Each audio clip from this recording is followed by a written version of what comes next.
Ignite is an ongoing series of speedy presentations. Each speaker gets only 5 minutes and 20 slides that auto-advance every 15 seconds.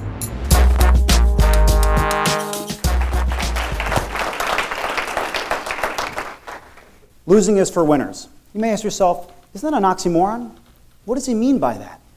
The reality of it is that when you start a business up, they don't say, I'm going to run this business right into the ground. Everyone has high hopes. They start the business up, they're going to get it going, they're going to get some sales going, and they're going to cash out and make $1 million. The reality of it is that statistics are stacked up against you. For startup businesses, they're even more stacked up against you. So when you start up a business, you have to take these in mind, and for any rhyme or reason, understand the risks that you take when a business is likely to fail. Fortunately for me, I've been a part of many different startup organizations, 3 of which I'm going to share with you today. The first of which was a company called Tranquil Mayhem. We were an organic action sports outerwear company. Very exciting, very cool, fresh, young, and hip. We hit the ground running. We had a great plan. We had a product line, and it was amazing. We had a website. We were selling a lot. This photo was taken from the Long Island Fall Festival, and we almost sold out of product at this festival. It was great.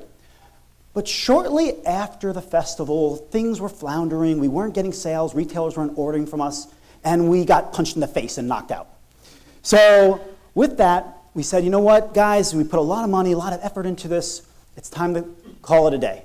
But before we did that, we took some takeaways from this, and that's very important to learn from our mistakes. So the most important takeaways were, we knew nothing about the retail industry, but we learned a ton. The second was, we didn't really maximize the resources that we had available. So I took that knowledge and put it in my next venture, which was a beverage manufacturing company called Prodigy. We manufactured a very interesting product, but what we didn't do is take sound advice, okay? And when you have a great product like this, that's your asset. And what you should do with your asset is patent it. And unfortunately, this particular model, we got ourselves caught up in patent lawsuit.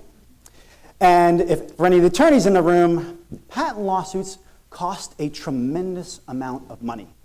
So we fought and fought and fought and tried to get the patent holder to agree with us.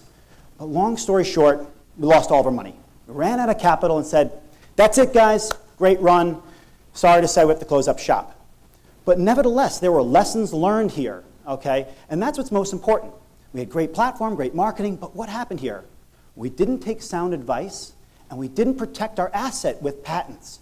And that's really important when you had such a great product that what people loved. So I took that information and said, you know what, I'm going to make it better. And I started another organization. This one was called Click Optics. We had a fantastic product. It was amazing. And we had a super charismatic team. Our leader was awesome. Everyone wanted to follow him. The real reality when you have a charismatic leader is sometimes it's my way or no way. And that is a real challenge. Sometimes when you have a leader like that, he puts on lofty goals for you. And in my role, I was the money guy. I was in charge of getting capital, and that was my role. And I went and saw groups of investors like this up on stage and tried to get capital for them. They loved the product. They hated the investment offering, and that was a tough sell. So between that platform and my charismatic leader, we were set up for failure. It was a real challenge because I was really discouraged by this because I really wanted this product to take off. So the takeaways here were, don't be set up for failure, even by your partners. And make sure your partner's visions are in line. Now, these failures aren't meant to be discouraging.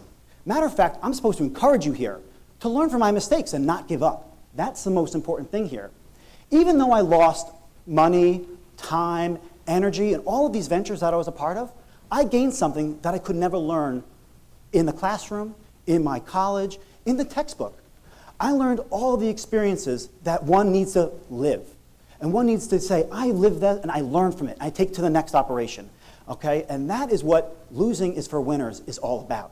So I'm going to take all of my resources and all of my energy, because I've collected a ton of data and a ton of contacts through the means that the organization that I've been part of. And I'm going to take all those life lessons and put them into more success down the road. So losing is for winners is a very real concept. But I'll leave you this. While winners may remember, losers never forget. Thank you.